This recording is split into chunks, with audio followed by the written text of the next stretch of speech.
मैंने बस इतना लिख दो, आई लो यो। बचपन से मेरा भतीजा मेरे कमरे में सोता था। गुर्बत की वजह से घर छोटा था और अलग बस्तर का इंतज़ाम ही नहीं था। मैं बड़ी थी और उसकी हर छोटी बड़ी ज़रूरत का ख्याल रखती थी।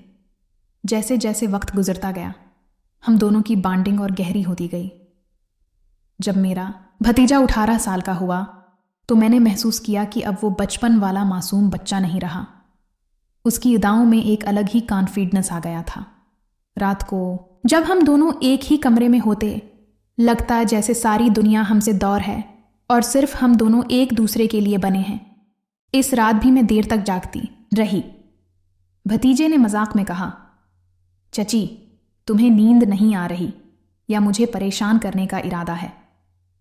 मैं हंस कर बोली, नहीं रे, बस सोच रही हूं जिंदगी कितनी जल्दी बदल गई है। वो मेरी तरफ देखकर मुस्कुराया। इसकी मुस्कुराहट में एक नई शरारत थी जो पहले कभी नहीं देखी थी। मुझे लगा जैसे हमारी बातें अब सिर्फ चच्ची भतीजे वाली हद तक नहीं रही, कुछ और ही रंग चढ़ रहा था। मैंने मजाक में उसके बालों को खींच लिया। वो बोला, चच्ची आपको मालूम है आप अब भी बिल्कुल कॉलेज वाली लड़की लगती हो। शादी क्यों नहीं की अब तक? मैं थोड़ा चुप होकर बोली, जिंदगी की मजबूरी थी। लेकिन क्या ज़रूरी है खुशियाँ सिर्फ शादी से मिले? वो मेरी तरफ और करीब आ गया, जैसे मेरी बात समझने की कोशिश कर रहा हो। इसके चेहरे का वो कुर्ब मुझे अजीब सा लग रहा था, थोड़ा मासूम भी, थोड़ा अलग भी। मैंने हुआ बदलने के लिए कहा, चलो अब सो जाओ, कल तुम्हारी कोचिंग भी है ना? लेकिन उसने हल्की सी मुस्कुराहट के साथ कहा, ठीक है चची, पर एक बात है, आपके बगैर नींद ही नहीं आती। इस एक लाइन ने जाने क्यों मेरे दिल की धड़कन तेज कर दी। इस रात हम दोनों एक ही कंबल के अंदर सो गए, पर नींद हम दोनों की आंखों से दूर थी। अंधेरा, खामोशी और एक अजीब सा कशिश, जैसे कहानी अभी शुरू हुई हो। अगली रात भी वही मंजर था। भतीजा कोचिंग से लेट आया, थोड़ा थका हुआ लग रहा था। मैंने कहा, आजा खाना गर्म कर देती हूँ। उसने थोड़ा सा खाया और सीधा मेरे कमरे में आ कर बस्तर पर गिर गया। मैंने मजाक में कहा, बस इतनी थकाहट, अभी तो उम्र है तेरी जवानी की और ऐसे थक कर गिर जाता है। वो हंसी रौक कर बोला, चची आपको लगता है मैं कमज़ोर हूँ? ज़रूरत पड़ने पर मैं दिन भर जाग सकता हूँ। मैंने उसका मजाक उड़ाकर कहा, अच्छा तो चल फिर देखते हैं कितनी हिम्मत है तेरे अंदर। इसने आंखों में शरारत भरी चमक के साथ कहा, चीलिंग एक्सेप्टेड है। वो मेरे करीब आ गया। मुझे पहली बार लगा कि अब हम दोनों के दरमियान की दूरी ख़त्म हो रही है। रात के सन्नाटे में उसकी सांस मेरी सांस से टकरा रही थी। मैंने हुआ बदलने के लिए कहा, सुन थोड़ी मालिश कर दे, आज काम ज़्यादा था, कमर दुख रही है। वो बोला, बस इतना काम। ठीक है चची, आज मैं ही आपको रिलैक्स कर देता हूँ। वो आहिस्ता से मेरे पास बैठ गया और अपने हाथों से मेरी पीठ दबाने लगा। मुझे लगा जैसे उसके हाथों में कोई अलग ही ताकत हो। मैं चुपचाप लेटी रही, पर अंदर से एक अजीब सी गर्मी फैल रही थी। मैंने उसकी तरफ देखकर कहा, वाह अब तो डॉक्टर लग रहा है। वो हंस कर जवाब दिया, डॉक्टर से भी ज़्यादा केयर करता हूँ मैं आपकी। इसके लफ्ज़ों में एक निशा था, एक डबल मीनिंग जो मैं समझ रही थी, पर छुप छुप कर अनजुवाए भी कर रही थी। थोड़ी देर बाद में उठने लगी तो उसने मेरी कलाई पकड़ ली। उसकी पकड़ में एक अजीब सा जुनून था। उसने आहिस्ता से कहा, चची आपको लगता है मैं अब भी वही छोटा भतीजा हूँ? मैं एक पल के लिए उसकी आंखों में देख कर रह गई। इसकी बातों में मासूमियत भी थी और एक नया जज्बा भी था। मैंने बस हल्की सी मुस्कुराहट के साथ कहा, सो जा पागल, वक्त सब समझा देगा। लेकिन इस रात ने हमारी ज़िंदगी के नए सफ़र की बुनियाद रख दी थी। खामोशी के अंदर छिपा हुआ वो राज जिसमें सिर्फ हम दोनों शामिल थे। अगली सुबह घर में सब अपने काम में मसरूफ़ थे, लेकिन मेरी और मेरे भतीजे की आंखों में रात वाली बातें अब भी घूम रही थीं। हर बार जब हमारी नज़र मिलती एक अजीब सी शरारत छिप जाती। शाम को जब मैं किचन में काम कर रही थी, वो पीछे आकर खड़ा हो गया। आहिस्ता से बोला, चची आज रात फिर देर तक बातें करेंगे। मैंने उसकी तरफ देखे बगैर कहा, तुझे लगता है मैं इतनी फरी हूँ? कल सुबह मुझे काम पर भी जाना है। वो मजाक में बोला, काम आपका फेवरेट है या मैं? उसके लफ्ज़ों ने मुझे एक पल के लिए हिला दिया। मैंने गुस्से का ड्रामा करते हुए कहा, ज़्यादा शरारत मत कर वरना माँ को बोल दूंगी। वो हंस कर बोला, अरे अब तो डरती भी प्यार से है। इस रात फिर से वो मेरे कमरे में आया। अंधेरा था, बस खिड़की से हल्का चांदनी का नूर अंदर आ रहा था। इसने बस्तर पर बैठ कर कहा, चची एक बात बोलूं? मैंने कहा, हाँ बोल। वो थोड़ा रख कर बोला, चची जब मैं आपके पास होता हूं ना लगता है जैसे दुनिया की सारी परेशानी दूर हो जाती है। और सच कहूं तो मुझे नींद भी तभी आती है जब मैं आपके पास होता हूं। मुझे उसके लफ्ज़ों में एक अलग ही खरापन महसूस हुआ, जैसे वो अंदर से दिल की बात की रहा हो। मैंने हल्की सी मुस्कुराहट के साथ कहा, पागल, अब भी वही छोटा बच्चा है जो बचपन से मेरी गोद में सोता था। वो करीब आया, मेरी आंखों में देखकर बोला, नहीं चची अब मैं बच्चा नहीं रहा। इस वक्त एक खामोशी छा गई जो सब कुछ कह रही थी। इसकी सांसें तेज थीं, मेरी धड़कन बढ़ रही थी। कंबल के अंदर हम दोनों बिल्कुल पास पास थे। हर छोटी बात अब डबल मीनिंग बन गई थी। मैंने मजाक में कहा, चुप कर सो जा अब। वो हंसकर बोला, ठीक है, पर आज मैं आपके इतना करीब सोऊंगा कि दूरी का नाम भी न रहे। और फिर उसने अपना सर मेरे कंधे पर रख दिया।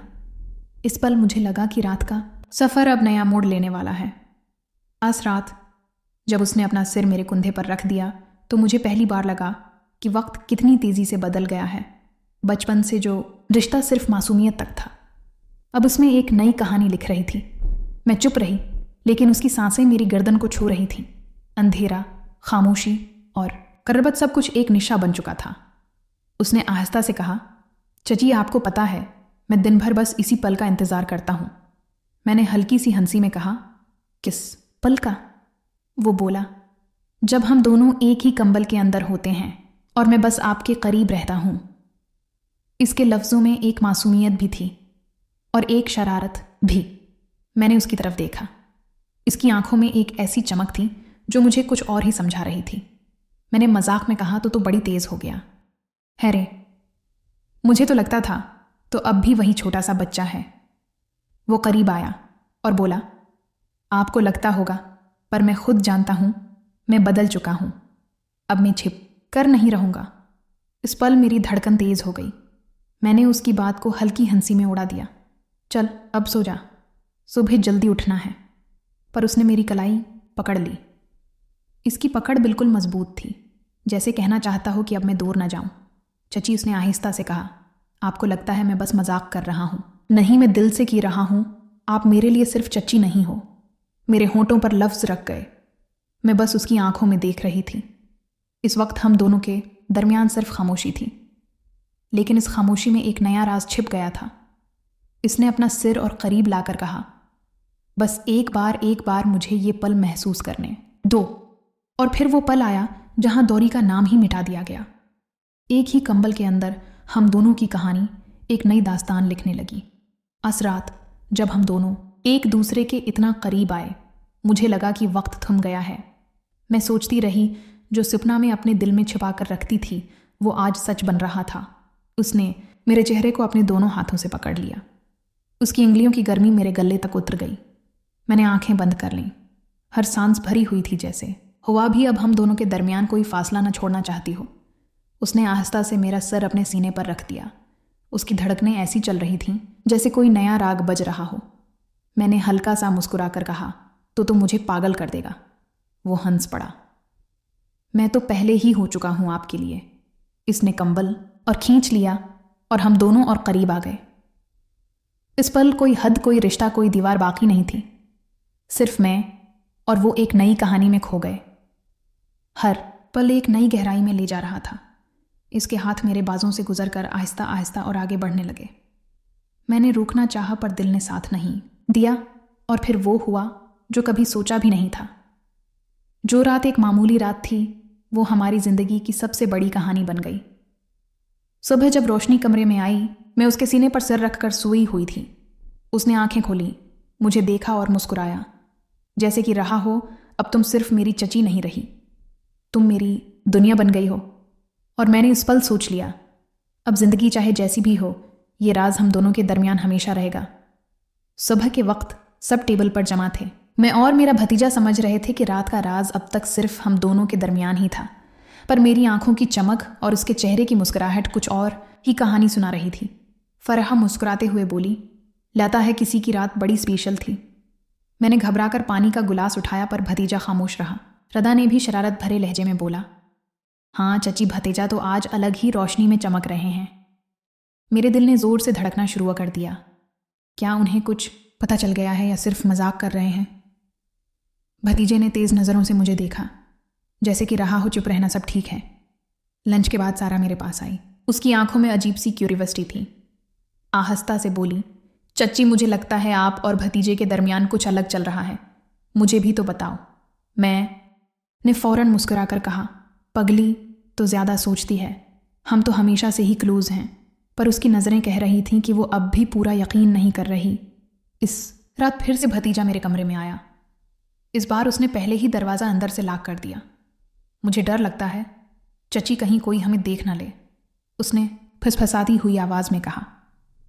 मैंने उसके हाथ को अपने हाथ में लेकर कहा, डर तब होता है जब इंसान गलत हो, और जो हमारे दरमियान है वो हमारा सच है। इसकी आंखों में चमक आ गई। उसने कहा, तो फिर आज मैं तुम्हें अपनी दुनिया बना लूं। मैं चुप रही। इसने अपनी बातों से मेरे दिल का ताला खोल दिया था। कंबल के अंदर हम दोनों फिर अपनी एक अलग ही दुनिया में खो गए। हर पल, हर छोटी हरकत एक नई कशिश लेकर आती थी। कभी हंसना, कभी शर्माना, कभी आंखों से ही बातें करना। रात गुजर गई और हम दोनों बस और गहरा डूबते चले गए। सुबह की रोशनी के साथ एक नया खौफ भी साथ था। ये रिश्ता कितनी देर तक छिप सकता है? फरह की शरारती मुस्कुराहट, सारा की शक भरी नजरें।